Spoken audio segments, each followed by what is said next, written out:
Zoom recording. Okay, I believe, one more second, let's check. Okay, so our speaker today, our lecturer, is Kim Johnston from QUT, Queensland University of Technology.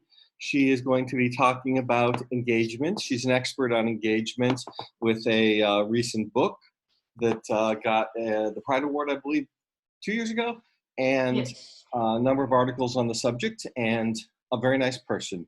She lives in Vegas also, so she gets to live next to that beautiful botanical garden. Anyway, today she's going to be talking about engagement and engagement issues. Jump in, ask questions. I'm going to be on a separate computer so that if you want to ask me questions, it says MLK, send messages here. Because if you ask me questions on the recording computer, then they come up on the screen. And if you want to say something snarky or be sarcastic or ask a private question, I really can't look at your question. So I'll be on a separate computer, which allows us to communicate back and forth if you have any questions. And then otherwise, Kim will be in charge of running the seminar on her computer. Okay, that's it. That's all I got. Okay, so thank you very much, Michael, and thank you everyone for joining us. I hope you've all got your technology worked out. I'm a little bit nervous about my NBN connection because my son is currently doing some schoolwork and my husband's downstairs on his computer, so I'm just hoping that it all hangs together. So as Michael mentioned, what I'm going to be talking about today is really about engagement as a research agenda. In Australia, we don't typically have what Michael has described to me as these PhD seminars, which is really about providing PhD students with an overview, a deep overview on a topic. However, I'm going to premise this this seminar is in that it's what I can do in the time that I've got. And if you are interested in engagement, and particularly in community engagement, I can actually send you a whole a real topic. I'm happy if you do ask questions. And I know Michael said don't, you know, I mean, I have got breaks for questions, so I'm hoping that you will participate and you will interact. I'm hoping that Michael, with his experience in running these online, will also help moderate the interaction and the questions as well, because this is a learning experience for me doing one of these. So I hope you enjoy it, and I really look forward to your questions during the seminar. So first of all, I would like to acknowledge the traditional owners. QUT particularly is on the Turrbal and the Yuggera land where we teach, and it's had a long association with Aboriginal Torres Strait Islanders play with our higher education community. So I would certainly like to acknowledge the traditional owners, past, present and emerging. Just to bring you back to what I'm aiming to do, my goal for this seminar is really to situate engagement as a public relations paradigm. And if we think about a paradigm as a way to think about a topic and a problem, this is really what I'm hoping to do at the end of today, particularly for public relations as a way of thinking about public relations and its contribution to society. I'm in a business school, so I'm also interested in public relations contribution to institutions and organisations. How I'm going to do that is really to map through 5 different steps. First of all, and I've given you the readings today, I've given you, I think I've given you 5 readings. The first 2 readings from Willis and Sommerfeld is really about giving that contextual situational context for engagement and community engagement in public relations. Then I've given you a number of pieces around engagement, both from Taylor and Kent's work and also some of my work.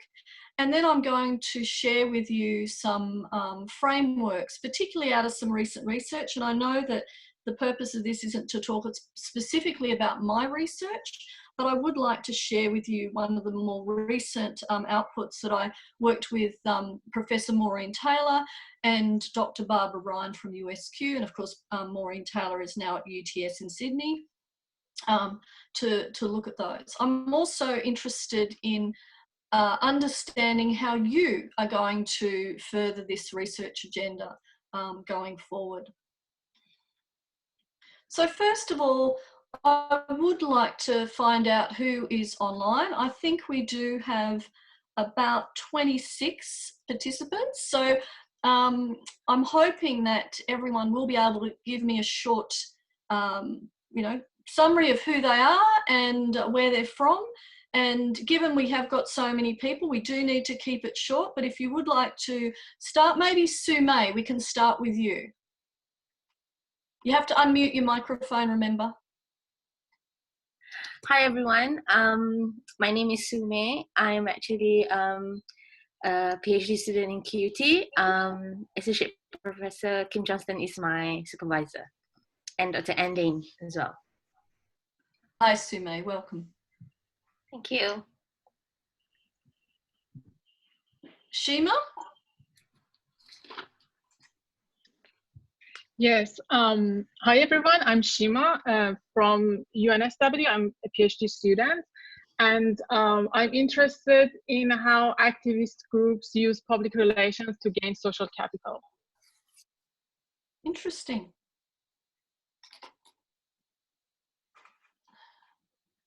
Prashant? Hi, everybody. This is Prashant Kanogia. I'm from India. I'm studying in AUT. I'm doing my postgraduate diploma in communication studies, specializing in public relations, and Petra Kionissen is my professor. Great. James?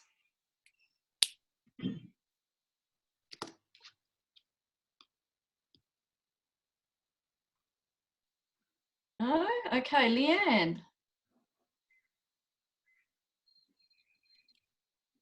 Sorry, I have to find the unmute button. Leanne Glennie recently retired from the University of South Australia, but just interested in everything PR in general. Alvin? Hi, I'm Alvin from University of Pennsylvania in USA. Lee?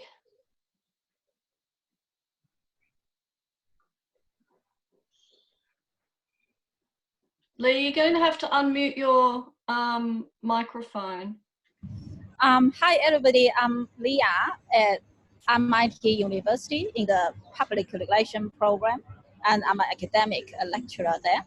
I'm interested in online engagement, how we can motivate users and in terms of message strategies in order to engage them and in co-create a brand or in encourage some co-actions. So that's me. I'm just sitting outside. I have problem with the internet connection at home, so I have to go outside to do this. Thank you, everybody. No, I certainly understand that. Anne? Hello, that would be me. Kim and I are colleagues at QUT, and we've done quite a lot of work around engagement from many different angles. My particular area of interest, and I've written about this with Professor Michael Kent as well, is the intersection between engagement and dialogue. And I'm looking at some fairly interesting tangents spinning off that now. So I'm looking forward to Kim's presentation to see what it is she hasn't been telling me about when she's been working on this. Thank you, Anne. Petra? I can't hear you, Petra. Yeah, because I was good. I unmuted myself. I muted myself. Hi, Kim, and everyone else. I teach at AUT. I'm interested in, or I teach public relations, postgrad and undergrad, and I'm particularly interested in relationship building. And today I'm coming here to listen to you, Kim. And next time we'll be listening to you, I understand. Yes, so you are my role model. Thank you. I've got enough pressure from Michael. Thank you, Petra. Pip. Well, hi everyone. Yes, I teach with Petra at AUT, and I teach both postgrad and undergrad PR. I'm particularly interested in the idea of engagement and the implications of the work around this for public relations pedagogy. Great. Okay, Anna. Hi everyone, I'm at the University of Tennessee and I'm interested in community engagement. Okay, well you're in the right place. Okay, Rahul. Hello everyone, my name is Rahul. I am a student in AUT pursuing my postgrad diploma in communication studies. And Ellen?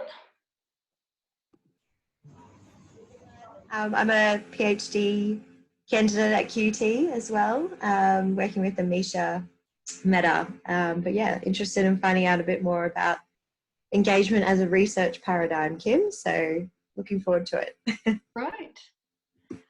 Okay. Sharon. Hi, Kim, and hi, everyone. This is Sharon. I'm originally from Hong Kong, and right now I'm in Auckland, working in a public relations consultancy and also taking Petra's PR concepts and critique class at AUT. Great. Welcome. Lisa. Hi, everyone. Good morning. My name is Lisa. I'm also originally from Hong Kong.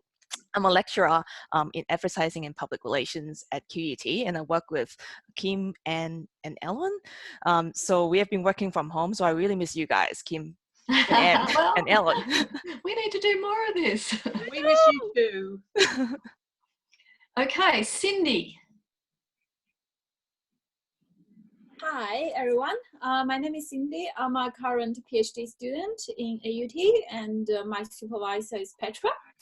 So yeah, I'm very interested in the online engagement. Thank you. Great. Okay. Is it Kara? I don't know if I pronounced that correctly. This one, Kara? Kyria. Korea? No, Susan. Hi, Kim. Susan Scott. I'm a PhD candidate at QUT, and hopefully, Kim, you're my supervisor. I'm a community engagement practitioner, but I want to take it to the next level by completing my PhD. I'm really interested in community engagement, building social capital and collective decision making, and the interface between the organisation and the community and the decision makers. Great. Well, you're in the right place today, I hope. Jenny. Kia ora, everybody. I hope you can hear me. This is the first time I've done this. Yes, we can hear you. Oh, great. I teach at AUT along with Pip and Petra and Hyria. And yeah, it's really good to meet you, Kim. Nice to meet you. Catherine. Hi, I don't think I can get my screen working, but can you hear me? I can. Great. Yeah, Catherine Archer. I'm in Perth at Murdoch University, and yeah, very interested in this topic. Teach this area in my issues and crisis management class, which of course we've had a lot to talk about. So yeah, looking forward to hearing what you've got to say, Kim. And it's very early in Perth. What time is it? 7:15 in the morning. So yeah. Well, you get extra points for getting up so early. Thank you. Andrea.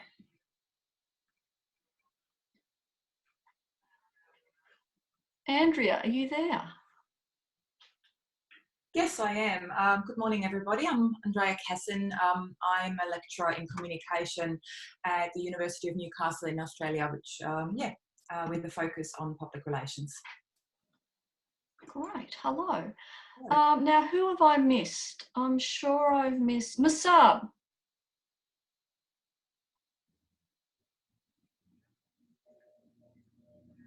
Masab? No? And Ella?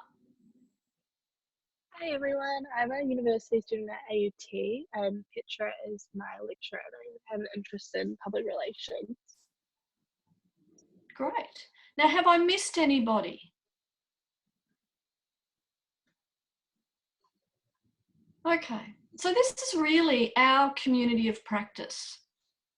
We've come as scholars from all over the world to interact and really engage around a topic that we're all interested in. And I hope that what we're going to be talking about today really does either address your research areas or your the teaching content that you're wanting to bring into your classes. And also, I'm happy if you connect with me after today, because I'm really interested in progressing this field, and as I said, as a research agenda. So I've given you a couple of readings, and the interesting thing which Michael may know, and particularly from my colleagues here at QUT, is when we give students readings, they often don't read them. So I'm hoping that you've had time to read the papers that that I provided for you today. And the first paper, which I think is really important, is the paper from Paul Willis, Engaging Communities. And Paul uses Ostrom's economic commons, social capital and public relations, but particularly Ostrom's economic commons, to introduce this commons perspective. So my first question for you is really, how does Ostrom's concept of economic commons address the challenge of engaging community? He asks, how might organisations engage with community stakeholders to make environments really more meaningful, that provide almost like a setting for this mutual problem solving? He also brings in the idea of public relations practice and aligning that with social good, and he criticises the very functionalist or instrumentalist perspectives that have traditionally dominated public relations. So my question for you first is, having read that paper, how does Willis use Ostrom's concept of economic commons to address the challenges of engaging communities? Does anyone have some initial thoughts?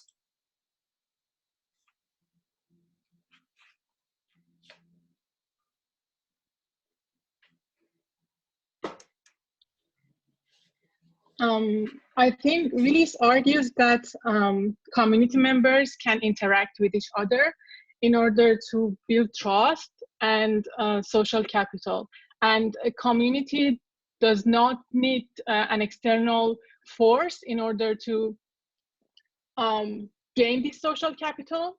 And also, Willis argues that to gain social capital, communities need to have relational engagement beyond immediate interests. That's right. So Ostrom really does bring into this idea of relationships, and Ostrom links together trust, reciprocity, and reputation, which are all core components or concepts relevant to public relations. So does anyone else have a view about how Ostrom's commons addresses some of the challenges in engaging communities?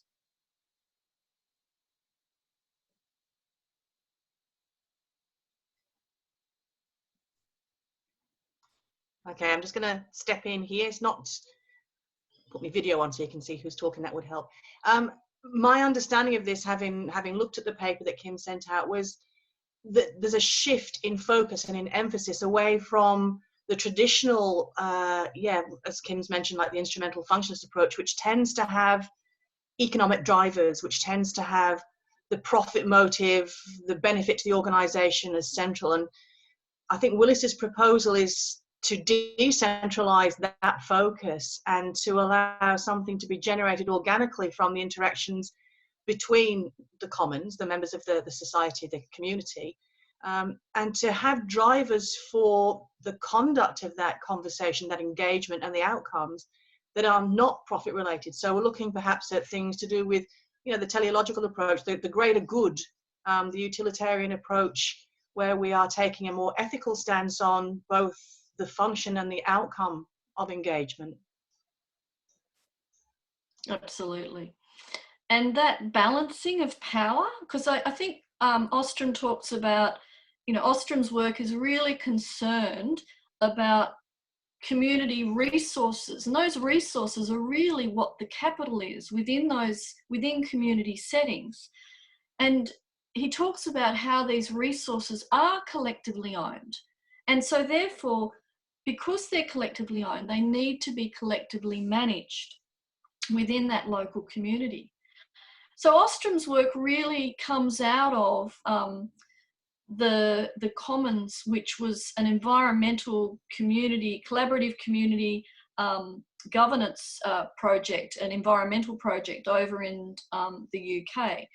And what Ostrom examined in this study was how this collaborative community, almost like a governance, emerged out of this in a common way, so that they pooled their resources, and that communication played a really central part in how that was actually brought together and enacted. So Willis's paper is a really important piece to set the scene for public relations, talking about, because he introduces the language of the commons, and that really does situate public relations as a way to balance that power perspective that Anne was talking about before. Willis also talks about how it can help public relations practitioners or practice think about that balance. So for those of you that are in practice, can you see that taking what Taylor and Kent talk about later on as an engagement orientation, can you see that working as a way of shifting or repositioning how organisations look at engaging with a community? So someone like Susan? Sorry, I've just unmuted. Yes, I think that's the challenge. It's also the opportunity. And I've had personal experience of this with a project that I delivered. And the huge challenge was to get the organisation to let go and to actually empower the community participants who were involved in the project. So it worked, but it's a huge challenge. And it's about building trust within the organisation as well as trust with the commons or the community groups that you're working with. It's a sort of a big area. Yeah, absolutely. Thank you. And that is a challenge in practice. And I know that when I've spoken to industry about community engagement and trying to shift to this community-led approach, sometimes they say that it's not always possible because of the context and the resourcing. But Willis, I think, does aim to provide this alternative vocabulary for us that we can now build on, because this paper came from 2012 and it really was, or it situated, or it started to situate public relations, and certainly building on what Heath says. So Heath's fully functioning society theory is really quite aligned with what this perspective is. So that's also something, I didn't give you that reading, but that's also an important piece in this. So this idea of capital, this idea of this resource that comes out of the community-centered approach to engagement is provided by Ostrom in that it comes out of those pool of resources, and it is a way of thinking, and this is what Willis has done, a way of thinking about those resources and what we can do. Willis also talks about deliberative engagement. So if you think about deliberative engagement, Willis describes this as a strategy involved concerned with involving people in decision making. So that involvement in decision making needs to be contextualized so that they understand they do have the opportunity to change. So what he says, where the scope for change is embedded. So if you involve a community in decision making, Willis argues that there needs to be an opportunity to make decisions that reflect their need. He also talks about deliberative engagement as a process of dialogue that includes time. Now I'm going to be looking at Taylor and Kent's Dialogic engagement in a moment, and a paper that I haven't put up here is a paper that Anne and I wrote about the importance of time for people to have the opportunity to understand complex information.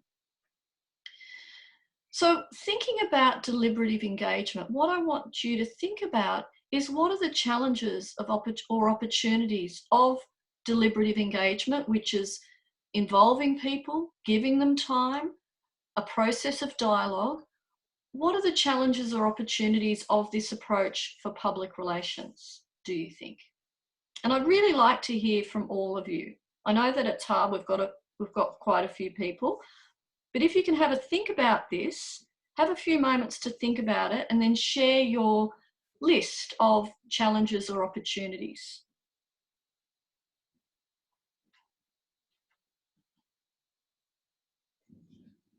I think one challenge is the risk involved, because organizations don't know what the outcome will be. It might be fully beneficial to the organization, or no, it might be the other way. So risk for the so do you mean risk in terms of reputation or sharing power, or the decision that the decision that is being made? Okay, so what might be one way, if we're opening the door and saying, you know, we want to involve you with the decision, what might be an opportunity there, working with that community, given your concern that the outcome might not align with the organisation?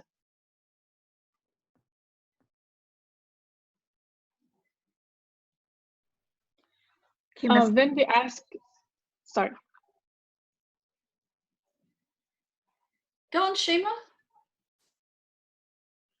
When we ask community groups or community members about their interests, we need to include their interests and needs into our decision-making processes.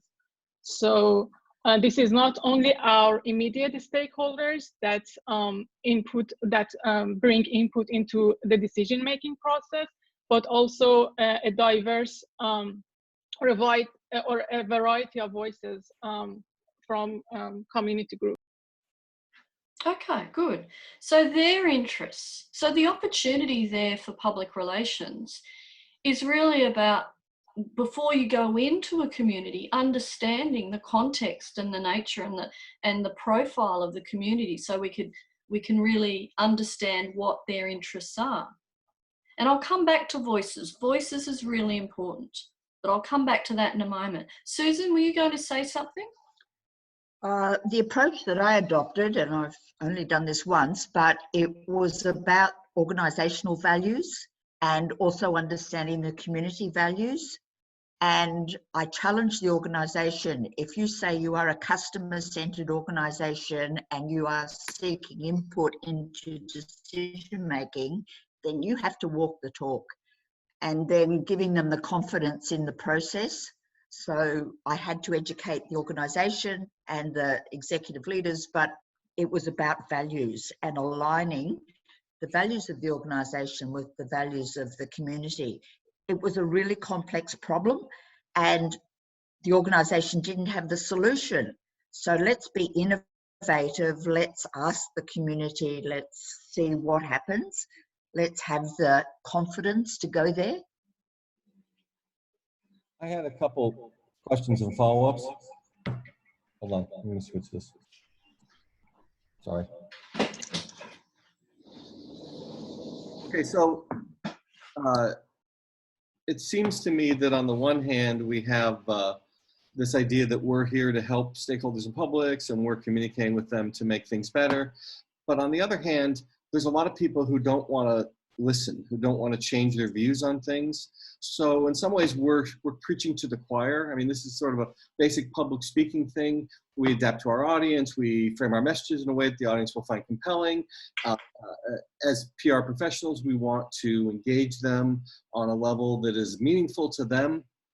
But that also presupposes someone who's willing to be changed, who cares, who's willing to listen. So in some ways, we have people, I think most people who are engaging in community dialogue or community discussion on some level already accept that that's a good thing. Are we really reaching the people we want to hear, I guess, would be the question I would ask. Does anyone have a view on Michael's question?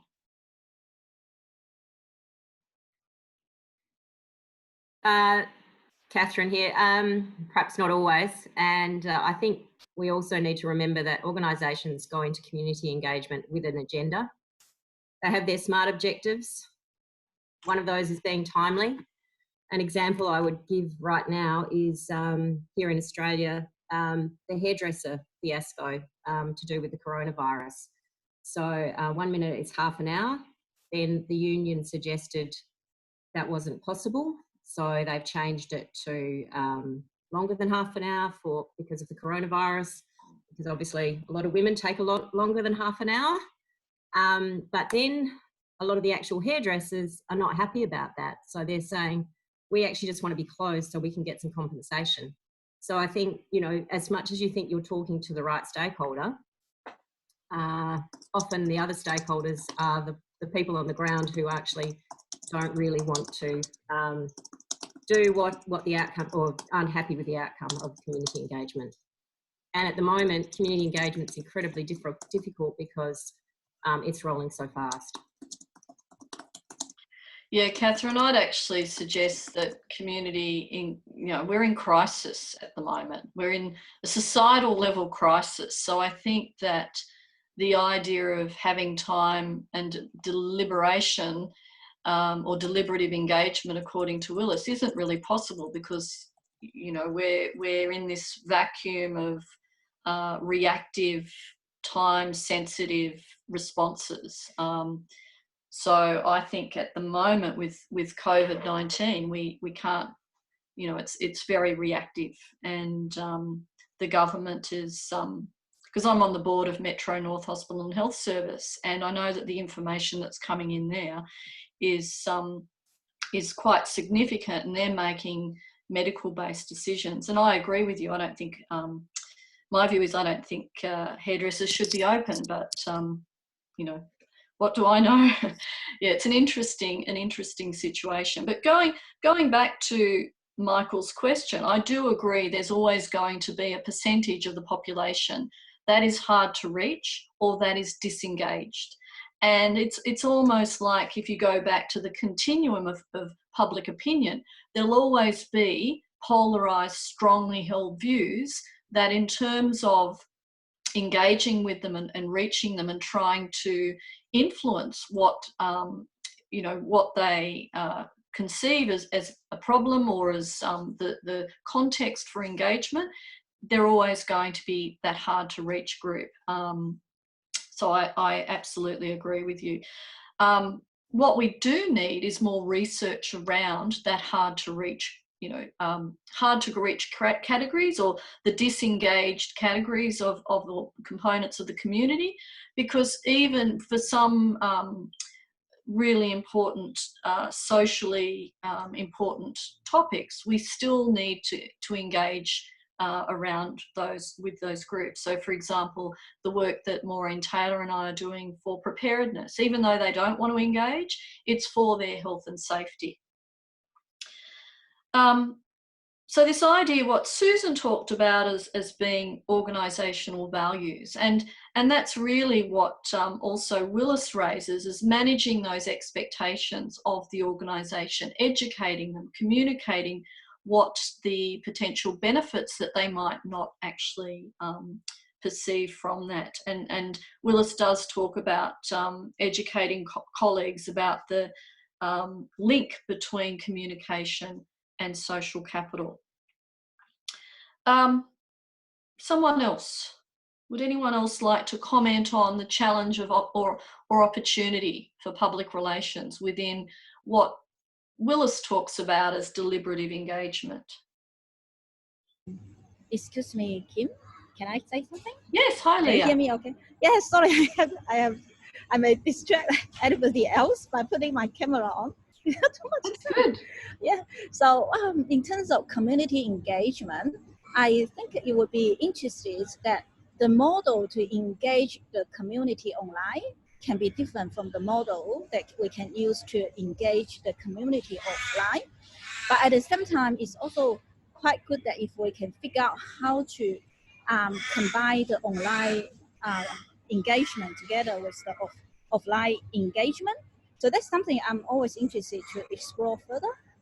Now, the next thing is in terms of community engagement, if we put into the cultural context in the offline community engagement context, then in some culture there is a kind of hierarchical scenario.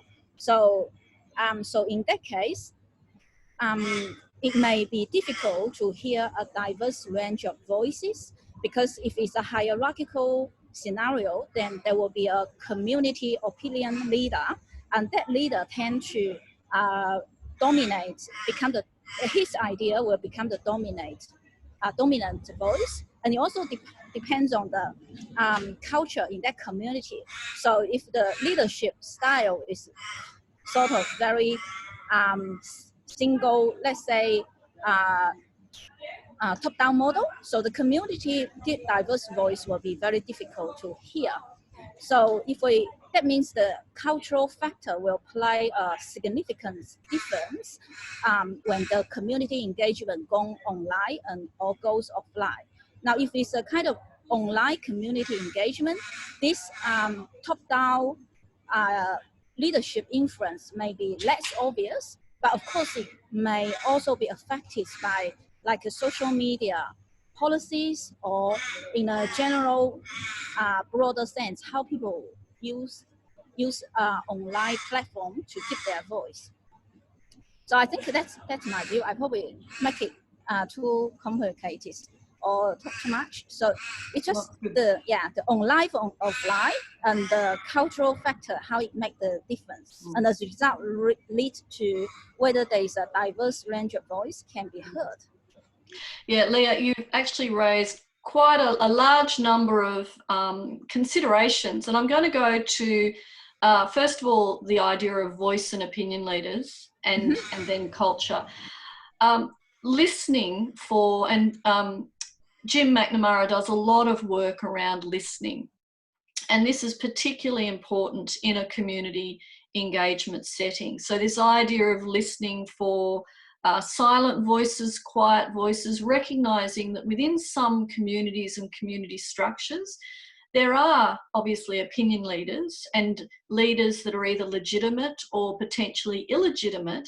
But if we think about community and the concept of community as communities of practice, communities of interest, communities of geographically placed communities, then we can start to address some of those challenges with reaching broad scale communities. So for example, looking at you mentioned culture, and I'm assuming that you are talking about some cultures that are very collectivist and some cultures that are very individualistic in terms of the national cultures.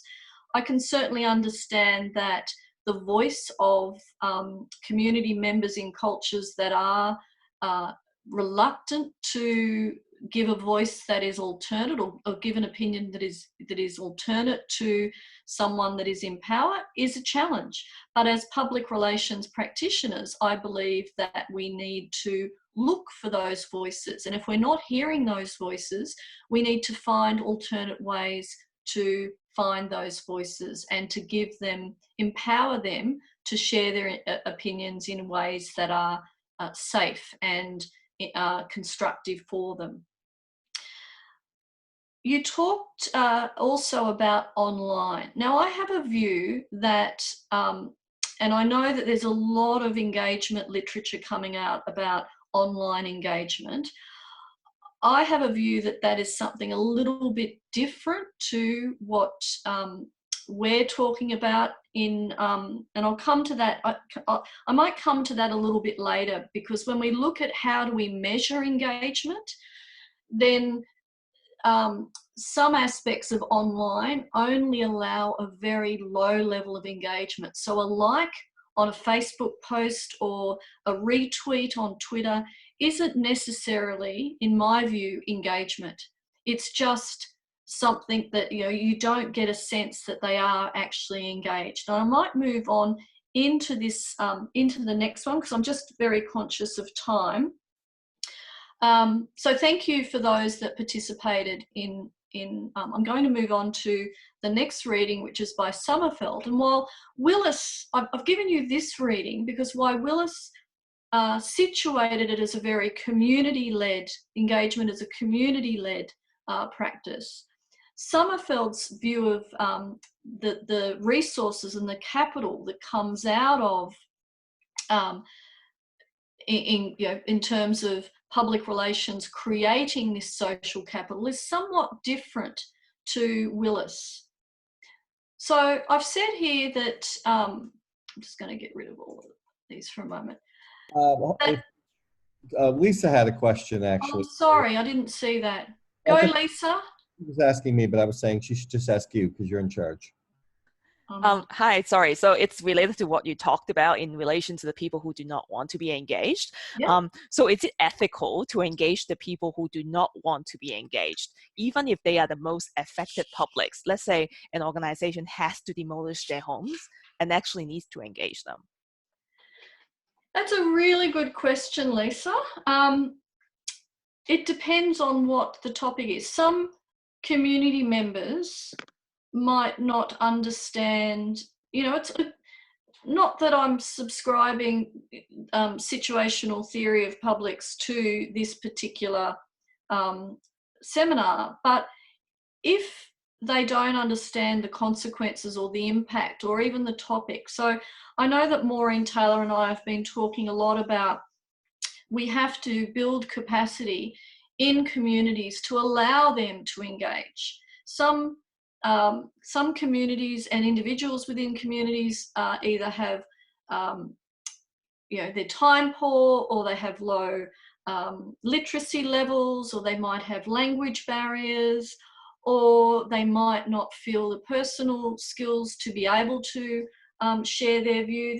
There's a number of potential barriers that stop someone from engaging, and I think as practitioners, we need to acknowledge that those exist and find ways to address those barriers. The question about ethics, I'm not really sure that I have an answer to. So, and I'll give you an example. So, up in North Queensland, when practitioners were trying to engage local community members who lived in isolated areas, they choose to live in areas that are away from society. They choose not to be part of society as much as they can. But these people were in high-risk areas for bushfires. So the community engagement people went up to their property and they were very quickly shown a shotgun. So these sorts of challenges, is it ethical not to engage with those people? I think if you reach out and you provide, you know, the context and try and highlight the salience of the topic for engagement, then if they choose not to, then they've done it at least with some knowledge. But it's a good question, Lisa, and I'm not sure that I have the answer to that. Can I just very quickly chip in on this one as well? Because I think there's another demographic to consider, and that's those who decline to engage, but that's their means of actually responding and making a statement. They are pretty much saying, you want to talk to me, I am refusing. It is a positive act on my behalf to refuse to engage. And that's something I think we're going to see quite a lot more of as we roll forward into the more empowered socialists and the people who really are taking a stand by refusing to play the game. Yeah, and I think you've made a really important point there. If that is the choice, then ethically, the organisation or the institution that's seeking to engage has met their done their duty or fulfilled the requirement. But if the community group or the individual community members choose not to do that, then that is also okay. Okay, so we're now thinking about the role of public relations. And I gave you Sommerfeld's reading, and this is from 2013, because he provides that relationship between public relations as a normative practice to create social capital. So therefore, the charge is with us to facilitate that social capital within a community. So just as a stopping point, what I want you to think about is how does this differ to what Willis is suggesting? So Sommerfeld's suggesting it's our role. Willis, using Ostrom, is suggesting that it is embedded within a community and we need to find ways to access it. Do you think they're the same, or do you think that is different?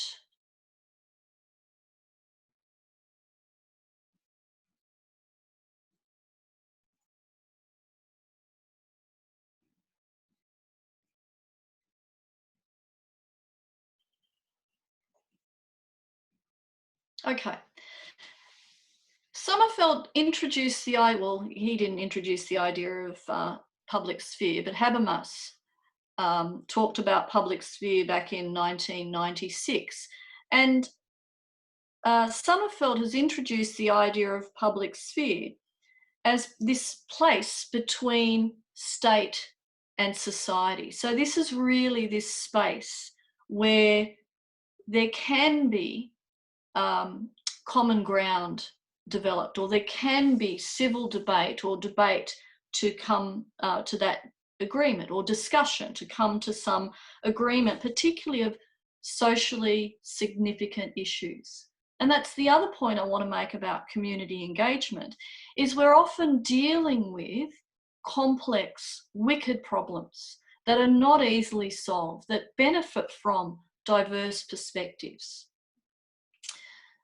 So Sommerfeld's piece in 2013 really draws the link and situates this role for public relations as a way to address some of the concerns that we have, particularly with community engagement around power relationships, around access.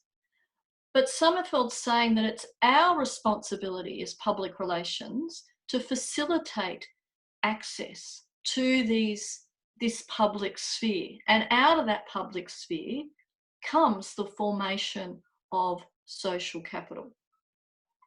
Do you agree? What do you think?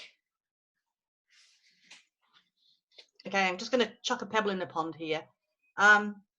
My feelings on this are we are always going to be constrained by how we are situated. What we're talking about here is behaviour for a social good being undertaken by people who are employed by organisations. There is a real sense of tension, if not fracture and disjuncture, between those roles. Why should an organisation pay public relations and provide the resources, which I think is another significant challenge to the conduct of community engagement? Why should an organisation do that when it's not necessarily going to directly benefit them? It might, in fact, present them with a whole new set of challenges and problems. They might get wicked answers to their wicked problems. And, you know, seriously, why should they pay for society to benefit? Okay, Go. Does anyone have a view on that? Well, yeah, certainly I do. Sorry, I'm talking over someone else. Is that okay? No, that's good, Go? Catherine. Yeah. I completely agree with you, Anne. Most organisations, particularly for-profit, but also not-for-profit, have an agenda, as I said earlier. They have objectives about getting a project through, and they want to do it as profitably or as cheaply as possible. And I guess my research has been around social media influencers, bloggers, and that's why they're being paid by organisations to push a particular view. They're not being paid to for the common good. They are actually being paid to push a particular agenda. So I think that's what we're always coming up against. And again, I think I agree with Petra about the different cultures as well. So that's going to have an impact. And certainly I think Australia and New Zealand are quite different, even though we think we're similar in that role, in that regard, just in how much community engagement people want to actually do. So I think you can make a change, but at some point it's also not just up to the public relations practitioner to be the good guy in all of this. It has to be the whole of organisation, including the CEO. I'm going to make the other argument. Okay, so to go back to your question, I think it is our responsibility. And I think this idea that we don't have a responsibility just because an organization's paying us or somebody else is paying us misses the point entirely of civil society and what we're supposed to do. You know, we have agencies, for example, PR agencies, who often want to tell us what we should train students to do. Students aren't well enough trained for this. Students don't write well enough. You need to do this for us. It's never about what they're going to do for us. It's never about what they're going to give back to the country, what they're going to give back to students, what they're going to do. They're going to give them a job. Great, that's good. They'll get a job, okay? But our responsibility as teachers is broader, and I think the same thing is true in public relations. We have a responsibility to society that should be broader than just saying our job is to do what we're told. That's what we did 30 years ago, 40 years ago, when we came out of journalism and we were just guns for hire who wrote for agencies. We have a responsibility now to make good decisions, to counsel the organization. So I'm going to just take the other side and just say I think that's rubbish. This idea that we just work for organizations, we should do what they're told. I think we have a bigger responsibility. I agree with you, Mike. I wasn't actually saying that. I was saying what the normative approach is what we're teaching, and I completely agree that we have a responsibility as society. I'm not arguing that at all. I'm just saying that the reality is that a lot of organisations will be wanting that gun for hire, unfortunately. And yes, we do have to push a societal view, but unfortunately for us, a lot of the organisations may actually have those agendas and those SMART goals that they want to meet. So yes, we do have to push it. We are one voice, and there is power differentials, particularly if you've got a 20-year-old trying to convince a 45-year-old CEO about what's societal good coming out of uni. Definitely, and that's why I'm passionate about teaching the students. So, but you know, that was not what I was saying at all. Well, I wasn't just going to be anyway. I was just taking the position to sort of answer Kim's question. But I think that you're absolutely right. That's I think students want to know that is, well, how do I do this? You know, how do I convince this senior experienced person that, you know, they're wrong or that they should do, or, you know, and to be honest, how do they know they're right? So it is hard. And I think you actually raise a really important point about community engagement. Most communities don't live in a vacuum. Most communities understand because they're employed, they work in organisations, they understand that organisations have goals. So treating community as, you know, being representative of, oh, it's got to be the greater good for you know, this higher order thing. Sometimes the greater good actually means something quite simple. And the point is, with working with organisations, as in working with communities, it's about finding that common ground. It's about a little bit of give and take. It's about education. It's about capacity building. It's about finding ways to reach that ideal, and it is ideal, but that mutually acceptable decision that has or that recognises or considers the needs of both of those. So it's almost like a negotiation, but you need to come into that space recognising that both parties have needs, have the values and the culture and the priorities that are different to another community, as do organisations. So I think our role is bringing on what both Willis and Sommerfeld talk about, is that we bring that into our practice, recognising we don't operate in a vacuum, recognising that one doesn't negate the other. So having that greater good, or having that outcome that addresses both of those needs, I think it can be done. Comments, criticisms?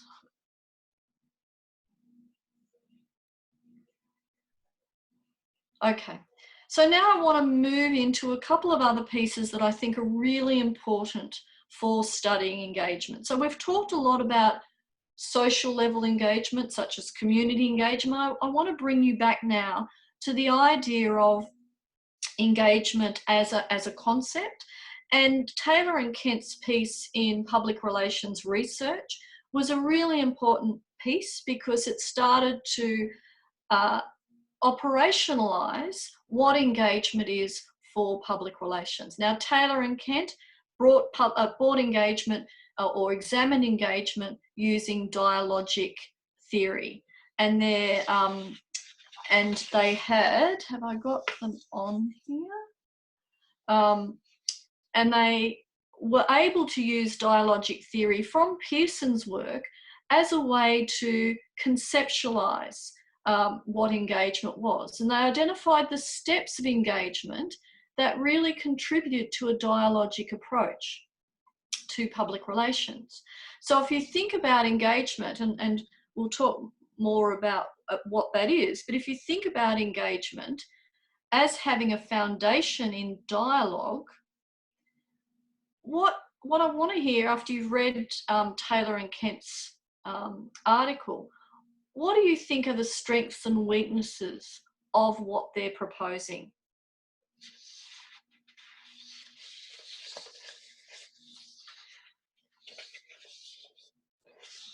Michael, seeing it's your paper.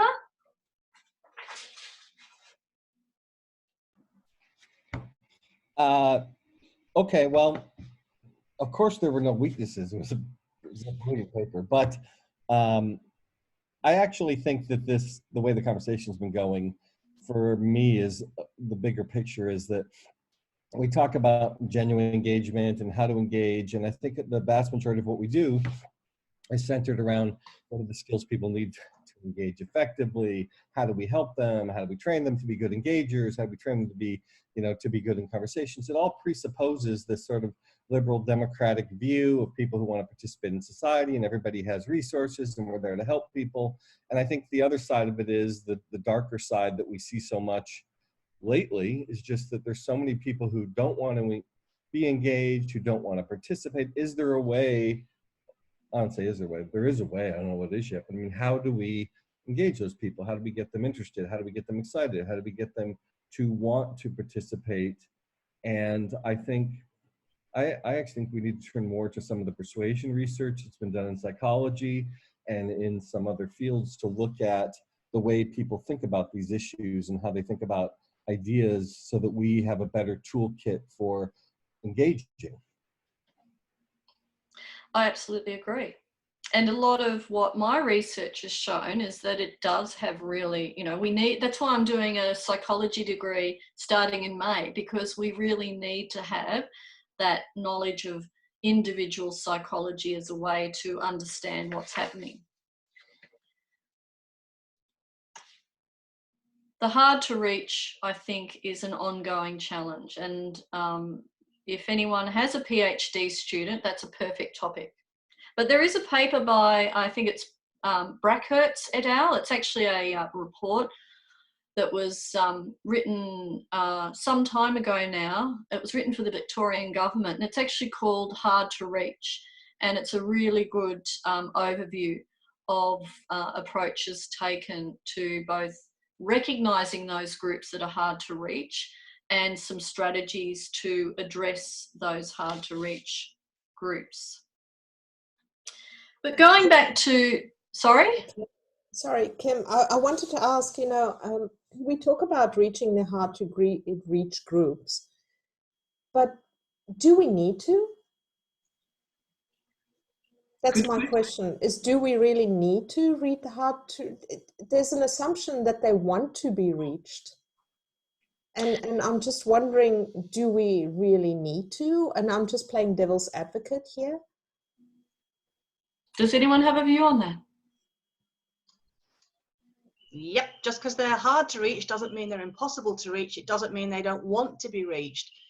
So I think it really is incumbent on us, if we're going to get that representation within our feedback to organisations that really is the hallmark of solid engagement, then you're going to have to try and at least get through to them and see if there is a barrier or an impediment that you can help them overcome. If they don't want to, or if they're just absolutely not interested, then you've at least fulfilled, I think, what is a very strong ethical imperative to at least be seen to make an effort to genuinely try to engage with them, rather than just going, well, yeah, that's too hard a basket. Would you just please climb in over there, and we will use the voices of people who are happy to talk to me, and I'm happy to listen to them because they're telling me what I want to hear. So also being devil's advocate. So I think the point of why they're hard to reach is important to understand, because there may be many barriers. So I think we have a requirement to identify those hard to reach groups and actually find out what is making them hard to reach, and is that something that a barrier that we can address.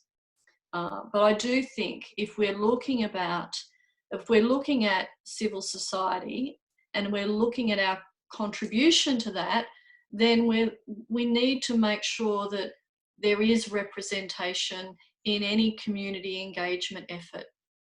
That there needs to be that not just the dominant powerful groups, or not just the activist groups that want to try and influence the decision in a way that benefits them. We need to step back and go, okay, that those groups exist. Where are the missing groups and why are they missing? What do they have to say? That is, I think, one of our the greatest challenge with community engagement, because the ones that are there, the ones that are loud and noisy and visible, they're easy. It's the ones that aren't there and what they're contributing to that discussion in terms of their perspectives, their voice. And if they don't want to, then at least you've addressed, that they don't want to, but there would be a range of groups within that do want to. Can I take the counterpoint for a second here, though? You can. There's an old comic that Maureen and I used to read many years ago, and one of the things we always remembered was this, phrase, "You can't persuade the unpersuadable."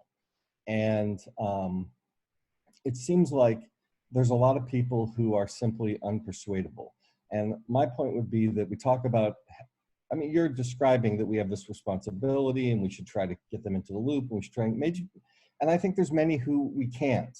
So I think actually another approach is also to think about, how do we get around that? Like, who are the representatives that are engageable?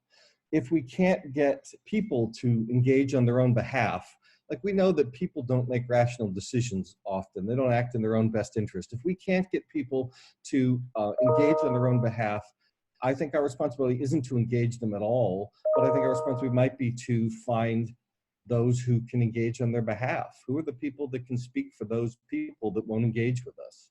And that's a really good point, Michael. Looking for those representative groups of, using some examples at the moment, people that have mental health issues, finding representative groups, advocacy groups for those, absolutely. I suppose I'm more talking about groups that are constrained by some type of barrier that isn't an intention, not to engage or don't bother me or I don't care. I'm talking about those groups that might be constrained by, you know, they've got 4 children at home and they're struggling to survive on the needs of their family, let alone have time to consider anything else. I'm saying those groups will always exist, and it is I think our responsibility to find ways to reach those and find a way to enable their voices to be heard. Okay, I'm just conscious of time. So if we look, coming back to dialogic engagement, these were the components of Taylor and Kent's dialogic engagement. We see positive regard as being, you know, that orientation we've all talked about, that there needs to be that valuing of the input from other groups. And that's whether it's positive regard held by the organisation or positive regard held by the community. Interaction is a really important component of engagement. And Kent and Taylor talk about interaction to begin only after research has been conducted. So this is about going in, before you go into a community, you need to understand what they prioritise, what they value. You need to understand who their opinion leaders are and what is the nature of the relationship between those opinion leaders and other members of the community. In the current research that I've been doing with Maureen, we did a lot of community mapping to understand the strength of ties between different community groups. So looking at interaction for understanding, looking at interaction for their relationships, and also looking for interaction in finding ways for them to contribute or to have a voice in that problem, whether it's the organisation's problem or the community's problem.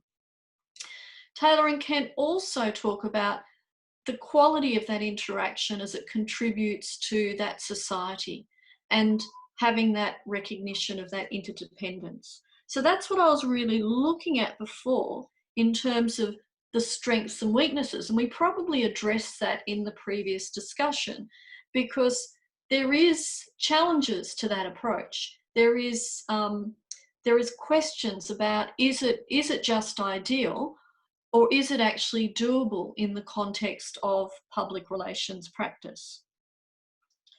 So before I move off that paper, does anyone have any concluding comments on that? The components of dialogic engagement. Because Michael and Kim are both here, I would like to ask, like, for dialogue, there's a paradigm about dialogue and there's a rising paradigm about engagement. And the paper, the 2014 paper, is trying to incorporate the engagement into the dialogic paradigm. But we are seeing that there are more and more difference between the two paradigms. And what's your take about the difference between the approach of dialogue and the approach of engagement? Oh, good question, Alvin. Thank you. And of course, Taylor and Kent's work was in 2014. So we've moved a lot since 2014 around conceptualizing and operationalizing engagement. And you're quite right that there are different views. So if you read Taylor and Kent's paper, and I have to be careful because I think Taylor and Kent are in this space today. There is one view that engagement is part of dialogue, and there's another view that dialogue is part of engagement. So one is a higher order concept. My view is you need to have dialogue for engagement to be enacted. My view of engagement is that there's a number of attributes to engagement, which I'll talk about in a minute, but it is a very important part. Dialogue is an interaction, but there can be other forms of interaction as well. So I'm sitting on the fence for that one here. Michael, do you have a comment, or is Maureen on the line? No, I don't know where she went. I think she's back in the bedroom, or she left. I would just say I think they go together when we talk about dialogue engagement. And I think if you look at the theories of dialogue, engagement is a principle that's listed as part of dialogue. And we've been arguing that dialogue is a feature of engagement. So if you came at it from the engagement side, you'd say, oh, look, dialogue's part of that. And so I don't think that we necessarily need to reconcile the two. I think they do complement each other. I think they go hand in hand. And I actually am much more about, not either or, but both and.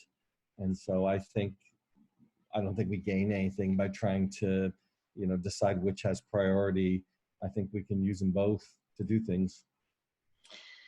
And the other thing is, Maureen and Michael are both dialogic scholars, so it makes sense that their piece would be from that dialogic frame. So some of the things that I've been doing, and again, we've got about 15 minutes. One of the pieces I wrote was around this social theory of engagement. And what I was trying to do here is recognise engagement as a process and recognise that within a particular community level of engagement, there's a number of influences on that process which will have outcomes for the consequence or the outcomes of engagement, which will influence the outcomes of engagement. So recognising that engagement at an individual level has cognitive, which is the knowledge, behavioural and affective dimensions, and that to engage a community, there does need to be some level of individual level engagement. And at that juncture, some of the propositions look at how we can influence that in terms of dialogue, in terms of advocacy, which is very much about the persuasion, and in terms of interaction. And then we're moving to more of a social level. So if we're looking at a community, we're looking at the influences of things like collective action, experience, participation and power, and that can be both raw power or empowerment. And then some of the things we've already talked about is the intention to engage and the orientation, which is more about the value that comes out of engagement. And again, we have some communicative interventions. And that then leads to what my propositions suggest, more of a group or collective level engagement, which has ideally outcomes for that particular community. So that was my conceptualization of a social theory of engagement, which is really about community level engagement. So given that, what would you change? Because this is in the Handbook of Communication Engagement. It hasn't been tested. What would you change, recognising that engagement occurs within what I describe as a dynamic, socially situated system? Who haven't we? Catherine, go. I have a question for you, Kim. I was just thinking about a local issue and probably Australian issue regarding, say, vegans versus farmers. So vegans have a huge agenda to, basically they want everyone to be vegan. And obviously farmers have an own agenda. So where would activists sort of fit in that theory? Well, at a group level, because they have formed into a group, you'd be coming in here at a social level. So activists as a community will be represented by their collective action, their experience, and all of these things in the grey box. And they would be, both parties would be having some type of what I call communicative intervention. So they would be looking to influence, they would be having discussions and interactions, you know, if you look at what Taylor and Kent talked about in a dialogic way, they would be seeking to persuade, to influence this particular group. So the group is really about the individual groups coming together to affect some sort of a change. Yeah, I was just thinking that if one is, you know, a cattle farmer and one group, a group of activist vegans, I don't know how much dialogue there's going to be between the two, because one actually wants to see the other one cease their actions. But within that value chain of meat producers, there's a lot of different stakeholders. So I did some research with Anne Lane and Bree Hurst and Amanda Beatson on the social impact of Australian red meat processors. And it's really interesting how many different groups are with varying interests that are represented in that whole value chain or in that whole group. So the vegans as an activist group would just be one of many. It's a very active, you know, system, if you like. Yeah, absolutely. There's lots of different stakeholders involved.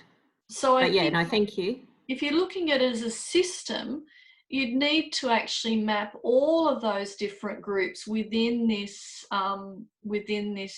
framework. It wouldn't just be activists and producers. There'd be the meat processors, there'd be the MLA, there would be the AMPC, which is the Meat Processor Corporation. There would be different farming lobby groups. There'd be the National Party, Barnaby Joyce, or people like that. So I think that it'd actually be really interesting to map that. But yes, it would be within that social level group. But within the groups themselves, it would come you would be looking to explore what was happening there, for example, with different vegans, what they actually understood to be the issue and what that looked like.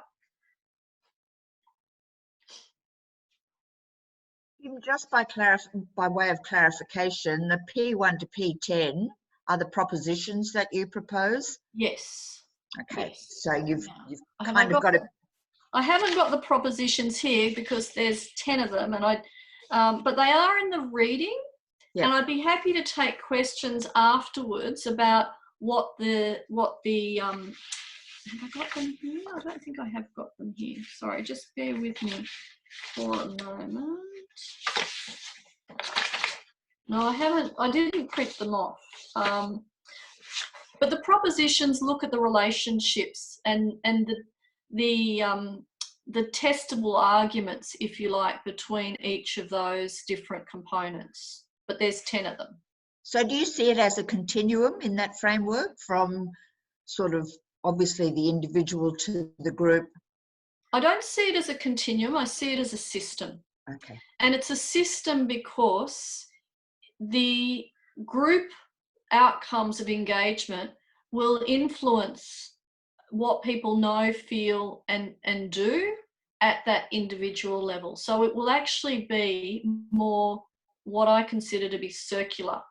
So if you think about any of the issues that, you know, the complex issues that are confronting a society, and the influence of the media, of opinion leaders, of, you know, even our own peer groups, and how we know and talk about different things that affect us, whether or not it's to do with, you know, hairdressers and COVID-19, or whether it's to do with, you know, whether children should go to school. We all have a view, and there are different influences on that view.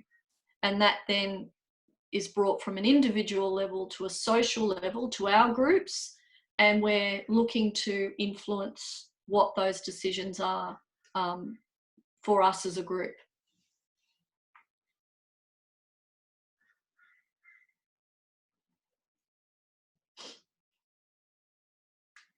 Okay, in the interest of time.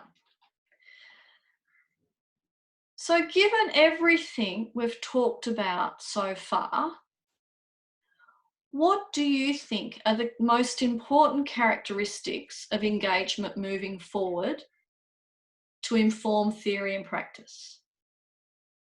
So we've mentioned interaction. We've mentioned dialogue. What else have we mentioned? Or what have we not mentioned?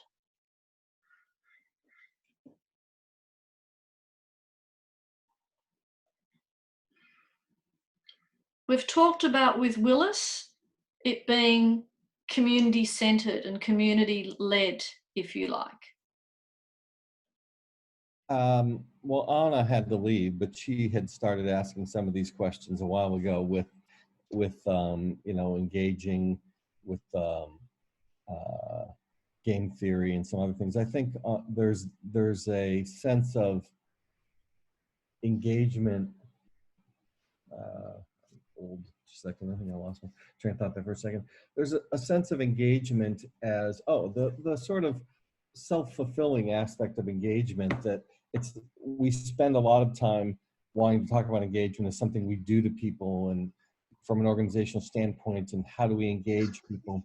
And we don't give a lot of thought to being engaged and what it means to be, you know, to be absorbed in some activity to such an extent that you don't recognize the passage of time, that you're not doing it because it's a chore. And so that's a very different thing. So I'm not saying it's the most important. I just think there are still some aspects of engagement that we could explore to see where they take us. And that's important, I think, Michael, because the whole concept of being individually engaged is about having, you know, and engagement as a concept, and you know, some of you have probably read this, is a psychological concept. It came out of the early work of Kahn in employee engagement. And the attributes of an engaged employee, then there are quite a few, but it is about dedication and vigor and an absolute immersion in a particular topic. And for me, I think that relates to the salience or the importance of that topic and how it resonates with me to see a reason to be engaged in that. So yeah, I agree with you. I very much agree with you. Can I just, Kim, sorry. Yeah, go. For community engagement, in my opinion, the key attribute for it to work, I think, is really about willingness to help others. Because if you really want to engage with the community, like you want to give empowerment to the community, and finding shared interests and values. So I think the key attribute is for everyone, or organizations, or even PR practitioners, or even community themselves, is the willingness to come together, like to put others' interests first over your own. So the willingness to help is the key, I think. Okay, so almost like a community orientation, Yeah. a recognition that you're part of a community and collectively you make better decisions, or you can influence outcomes that are for the community. Yeah. And I agree with you. I think that's very important. And becoming more socially connected, you know, comes into that education that you realise you don't live on an island, or you don't live in a vacuum. You're actually part of a community, and that community has shared interests or different interests. And those interests are equally as valid, or those opinions are equally as valid as your own opinions. Okay, so recognising that there are a number of attributes for community engagement that need to be considered, particularly when we're talking about community engagement. So I just want to share with you my synthesis of community engagement and what that means for a community engagement program. Before we do that though, I just want to go on to some of the popular frameworks that address the challenge of community engagement. Now, I'm not going to go through these in great depth because we don't have time, but I synthesize that there's 4 common frameworks or approaches to community engagement in practice. They're not necessarily discrete. They do share some attributes, but basically the 4 are a process or a continuum, which is what many of you may know, particularly if you're in community engagement practice, which is the IAP2 that goes from information to empowerment. There's a couple of others. I did a process framework in 2010, which was a relational framework, which looked at the antecedents, drivers, and outcomes. Lane and Hurst, or is it Hurst and Lane, also did a process framework around engagement and CSR, which has been published anyway, I'll give you the reading list for that later. So, and these are the process or continuum approaches are probably the most popular historically or traditionally, because they provided a clear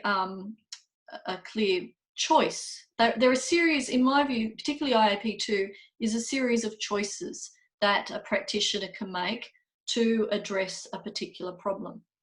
However, more and more, we're seeing the demand by communities to be more involved in community engagement. We're also seeing in particular contexts, such as, for example, the recent fires and other emergency management type work, which is a space that Maureen Taylor and myself and Barbara Ryan from USQ are working in. We're seeing that there are constrained or limited resources, so there needs to be more of a community-led, which aligns with what we've been talking about, particularly around what Willis's proposition is about the commons. So having more of a community-based, community-led approach. So community development there's a whole body of literature around community development. It's a discipline within its own. And we're actually starting to take from that discipline to inform community engagement. My research also suggests that a lot of community engagement practitioners come from a community development background, and that might be from social work or from other disciplines where they've been trained. And community development is both a process and an outcome. The process is about developing that community so that they can act collectively and share in those outcomes. And the outcome is that there is a shared valuing of that outcome. So it actually addresses the needs of that particular community. What we're also seeing a lot more of is this idea of co-design. And co-design has actually been quite energetically adopted by a number of different sectors, from marketing to social services, whether it's health or education, and also in the mining industry, as a way to address complex problems with divergent views. And it's through that process that there is an outcome. So co-design is where you get different community stakeholders or different actors coming in, sharing their views, and collectively coming up with an outcome. Now, of course, both community development and co-design have implications for time. Both of these are not undertaken in a very short period of time. There needs to be time. So I recognise what many of you have talked about in terms of there needs to be, organisations have a time frame, particularly if they're doing community consultation for infrastructure or something like that. And something like community development and co-design may not necessarily address those needs, but maybe that time needs to be embedded within the Planning Act for that to occur. The other framework that we use is gamification. And I know that Ostrom talked about game theory in his work, but gamification is really recognising that we have this innate, we're driven innately to play games. And so a lot of organisations are gamifying different options as a way to engage. And of course, a project could include community development, co-design and gamification, or you know, following a process. So all of those are not necessarily exclusive, or you know, they don't limit one or the other. But in my work, this is what I found it's a useful way of theoretically providing a foundation for community engagement at that social level. Now, this work really informed what we found with a recently completed research project that Maureen and I did for the Bushfire Natural Hazard CRC. And we've presented this to this work, and if COVID-19 didn't come in, we would have been piloting this at the moment. So this is currently unpiloted, but we're working with some emergency agencies to do this. And this really draws in a lot of the different steps we've talked about today in terms of what needs to be present in a community engagement approach that satisfies what, in terms of what the literature says should be there, and this shift to more of a community-led model. So the research, understanding the community, understanding the values, the opinion leaders, comes into the first two steps, particularly community profiling, which is a research step. Actually, I'll go to this next one. It is a step, but this is a linear, but there is a stepped approach. The other thing I just want to say, so I'm just going to go back, is that the green obviously is the overarching banner. There needs to be more of an evaluative monitoring evaluation approach to all of our engagement programs. At the moment, one of the key weaknesses of community engagement, particularly where we're looking at impact of our research into particular areas of practice, there isn't enough of an evaluative step in terms of the outcome, both of the process of how we engage and also what it achieves. So all the green dots represent monitoring and evaluation.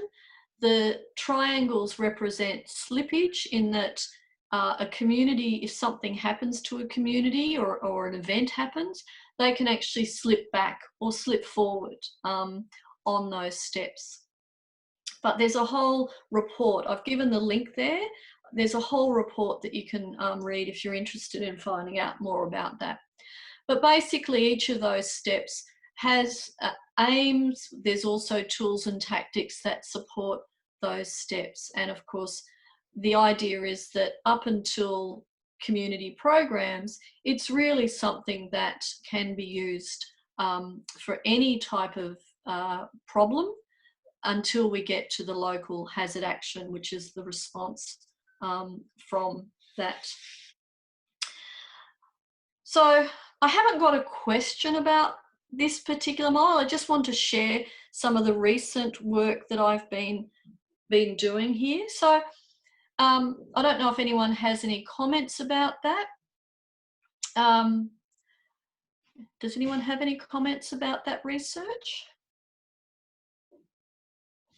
I have a question, Kim. Yes. So the ideal outcome variable of this research is that the community will take some actions, and the action is defined by the organization.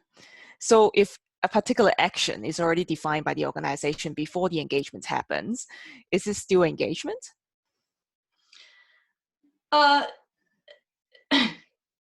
So the action isn't defined. The problem is acknowledged or recognised by the organisation. So take it out of an emergency management context. So whether you go into social services such as mental health services or disability services, the problem is defined by the organisation. You know, we have a problem.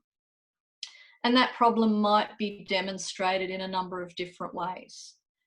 If the problem requires a community-led response, so if the problem requires some type of attitudinal or behavioural change within a community, then we have a challenge, because the community needs to, and a lot of the research points to, a community-led approach has better outcomes, there's more ownership, there's better decisions, there's it's sustainable because it's community-centred and community-led. So I think it depends on the problem. The problem we were dealing with here is a really big problem in that how do we save lives in the next bushfire event? Why don't people prepare?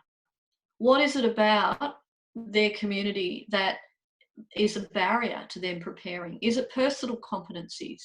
Is it a community-based competency? Is it the way preparedness is valued in that community? So what's happening in that community?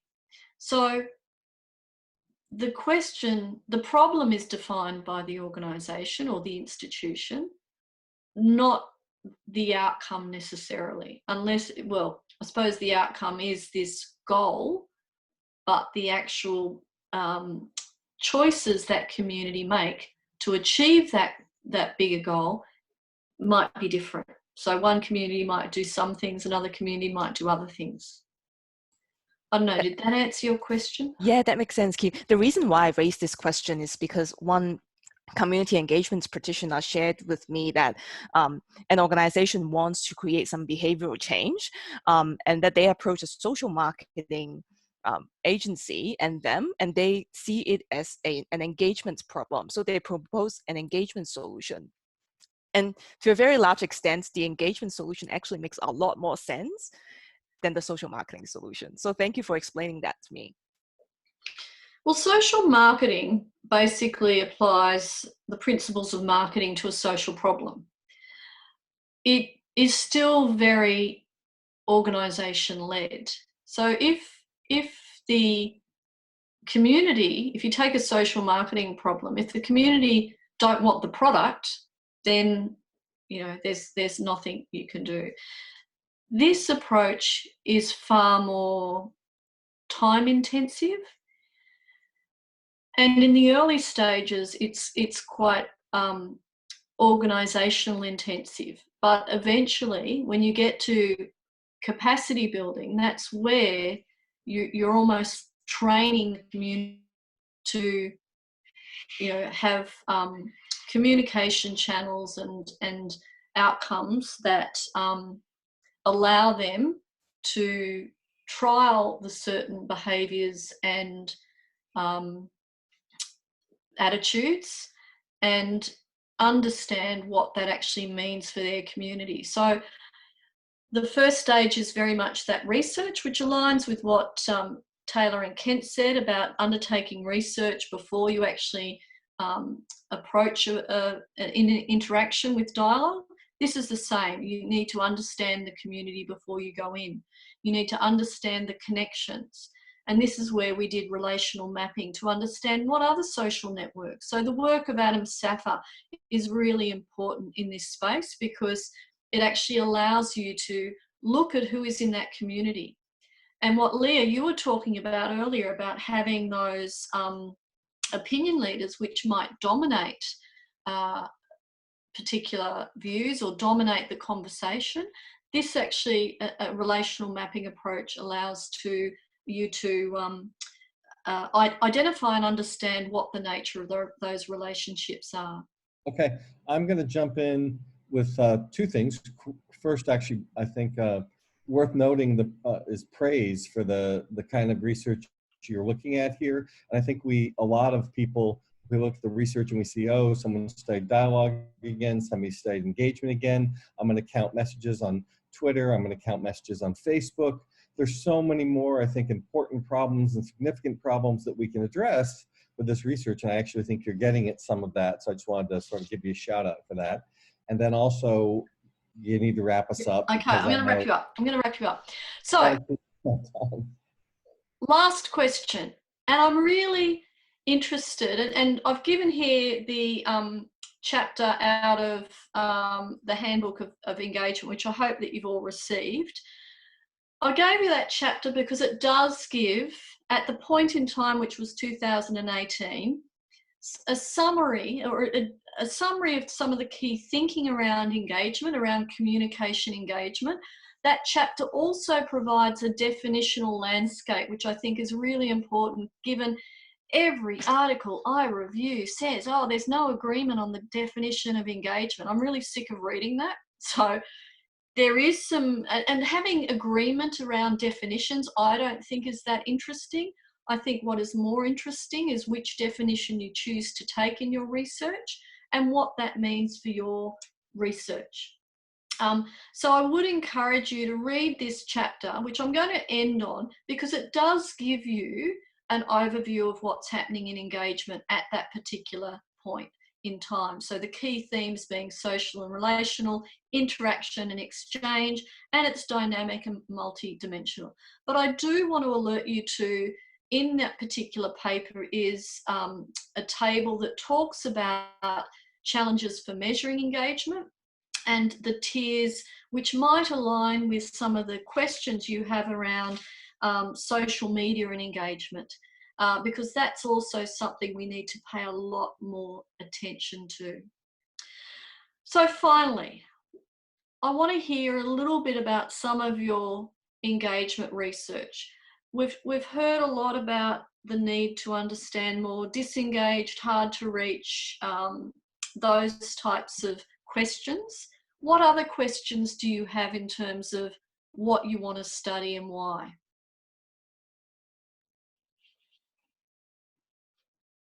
Is there anything that jumped out at this that you have gone, oh, okay, I didn't realise that I'm going to study, I want to pursue this particular line of thinking?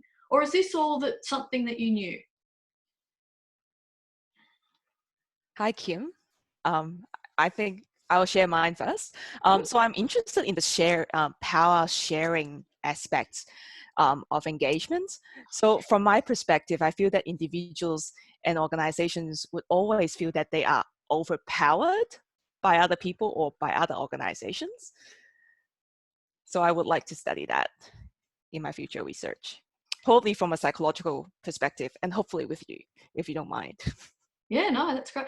I think power is part of any relationship, and I think how it plays out, particularly in this social setting, is really important. We've got some good examples of that around organisations and communities such as the Adani mine and what they're, in North Queensland. So I think there's some really good opportunities to study what that looks like and the role of, and I know someone else mentioned the role of influencers. So yeah, I think that's a really good, it's a really good topic, Lisa. Well done. Who else? Yeah, thanks, Kim. It's been really great to hear your research, and obviously it's so much easier to get your mind thinking when you're listening as well as having read some of the material. Yeah, definitely the influencer thing is obviously my area of interest, one of my areas of interest, so I'm going to be pursuing that. Just on that point, when you're trying to engage people, particularly governments are now trying to engage people, obviously it's a time of crisis, so it's a bit different. But in the UAE, some of the influencers have been telling people to go out and exercise, and they've actually been arrested by the government as a result of that. So that's kind of engagement at a very serious level. So yeah, so that'll be an interesting one, and there's obviously going to be lots of research. I think it brings to the fore the importance of communication right at the moment. Absolutely. And I think there's some really interesting questions around whether or not influencers, like they generate followers because of what they represent. But I think it gets to a tipping point with influencers that all of a sudden they almost become, or they have a social responsibility that I don't think they quite understand. That's just my view of influencers, that some of them are very powerful and they know they're powerful in terms of their brand or their topic. But it's like when, oh, what's her name? I can see her face. Oh, Mel Gibson or? No, the ex lingerie model. What's her name? I can't remember that. Not sure who. Not one of the Kardashians. No, the oh, I've just got a mental blank. I can see her face. She used to be an angel. All right, yeah. She's a runway model, ex-runway model. She's married to a billionaire. Anyway, I can't remember. Miranda Kerr. Sorry. Right. Grey brain. Miranda Kerr tweeted in the COVID-19 about a particular, or she endorsed a particular alternative remedy for COVID-19. And of course, because she's got so many followers, so you might want to have a look at that. But the Medical Association, a lot of medical experts came in and went, no, that's wrong, take that down, don't do that. So it was quite interesting, and I don't think she took it down, because I think she said that is my philosophy, and I have I follow alternative medicine. But that sort of illustrates that line between I'm an influencer, I can do what I want, or I can do things that protect my followers or my brand for my followers and personify my brand, versus I actually have a corporate or a social responsibility that extends beyond that because of the nature of my followers. So yeah, I think that's really interesting in this particular context. Yeah, absolutely. I think that'd be a great research project, influences in the time of COVID-19, or and their corporate responsibility or social responsibility as individuals, but as influencers too. Yeah, thank you. Anyone else? In my research, I think I'm studying a rhetorical mechanism, that's how groups actually can encourage individuals to join the groups and actually providing them with their support. So I think in my study, I'm studying how voluntary activist groups are framing their issues, build their identities in order to in ways that publics in society identify with them and join the activist groups. So I think my study is providing a rhetorical mechanism. Yeah, really interesting, Shima. It's because you're nearly finished, aren't you? Or have you just, no, you're halfway through. I'm almost in the middle. I've not started my empirical studies yet. Yeah, no, that sounds like a really interesting study. And I can see the contribution of your work for community engagement, and particularly, what we were talking about before with I think it was Catherine with the meet. So those activist groups and how they interact in that system, I think would be very interesting. But no, well done. That's a really interesting problem you're addressing. Anyone else? Yes, I'll come in there. I'm right at the very beginning of even drafting my proposal, but as you know, I want to research community engagement during emergency recovery. And I think there's been quite a lot of work done on the preparedness and the response phase, but looking at the recovery phase, I'm particularly interested in how we build social capital and how we empower communities to own the decisions and collectively make the decisions that will help them rebuild their communities and their lives. So there's all sorts of ideas going around in my head at the moment about empowerment and power and social capital and collective goodwill. Yes, as you can see, I'm right at the early stage. And I'm going to add another word to that, Susan. It's called resilience. So the resilience is really a term that covers that whole span. But yeah, it's and I'm really excited about your topic. So and so am I. Yeah, no, that's really good. Are we talking my resilience or the community's resilience? Community's resilience. I know. So resilience is a word the emergency management use to go. It is recovery, but it's also ongoing with that. So but we can talk more about that. But yeah, I really I'm really excited about your project. Thank you. So anyone else? We've got time for one more.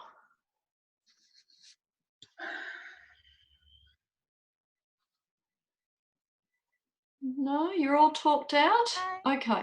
Can Sorry? you hear me, Kim? Yes. Can you hear me, Kim? Yeah, hello. Yeah. So yeah, Leah, hi. How are you, Kim? Sitting outside, it's full of sun. So what's happening? It's very interesting talk today, and somebody made me aware that engagement is actually has been done in a very a different type of disciplines, especially in psychology. And now what made me think about is that in public relations, so when we try to build this engagement framework, how we are going to adapt or modify those existing engagement study from psychology or marketing, and then put it into our own context. And so it's such a kind of field that is emerging, and I feel there's a lot can be done. And if we can put it in a context like some social issues, and that's my thoughts at the moment. But I'm still very keen to explore the cultural context, how that play a role in the community engagement and encourage a diverse voice to be heard. And also you talk about the power distribution and power structure and how that impacts this community engagement. And that's something that I'm interested in exploring together if with you or someone here in this community today. Yeah, Leah, I think exploring, and there has been a little bit of work done, not so much branded community engagement, but engagement around cultural contexts. But I do agree with you. I think it's a very interesting opportunity to understand how different cultural backgrounds does influence engagement, because, you know, it doesn't matter where you are in the world, particularly in Australia, we have a really diverse, culturally diverse community. There can be no assumptions about who is in a community because we have different religious groups, different cultural groups, different, you know, everything. So it's a real melting pot. But I agree with you. It's very interesting, and I'd be interested in hearing a little bit more about that.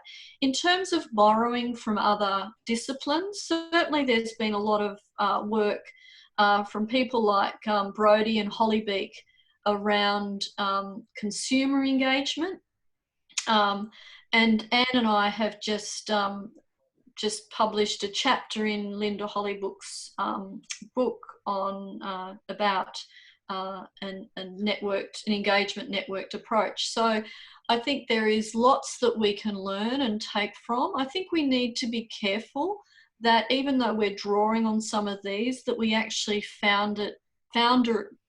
provide a foundation in public relations, which is why the work of Willis and Sommerfeld and Taylor and Kent is so important, to make sure that we're bringing that back into public relations. And of course, Bob Heath's work in fully functioning theory of society, so fully functioning society theory. Okay, so I'm going to stop now because I know that Michael is very aware that I've gone over time. So I want to thank you all for participating. This is the first time I've done something like this. It's a little bit different to what I would normally do. So thank you, Michael, for the opportunity. I hope it's been okay for you. I certainly look forward and welcome you to contact me. I've got some contact details there, and that's me out in the park. Happy to connect with you either via email or by LinkedIn. There's some more information there about me. I've also got, if you Google QUT Stakeholder Engagement Research Group, that's a group that I'm with Anne Lane, of course Maureen, Barbara Ryan, Amanda Beatson, and of course Bree Hurst. So we're all working in that space. So if you are interested in collaborating with any of us, we all do different types of research around engagement, but we've got that common theme.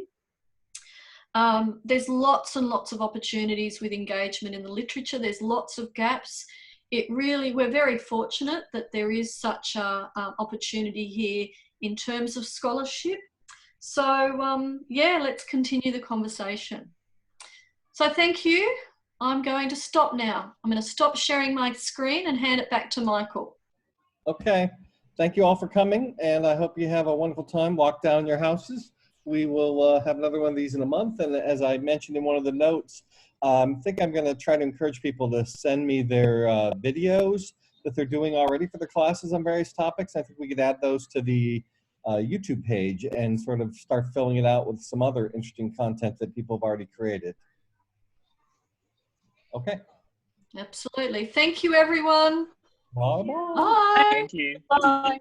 Bye. Bye-bye. Thank you. Bye. Thank you. Thank you so much.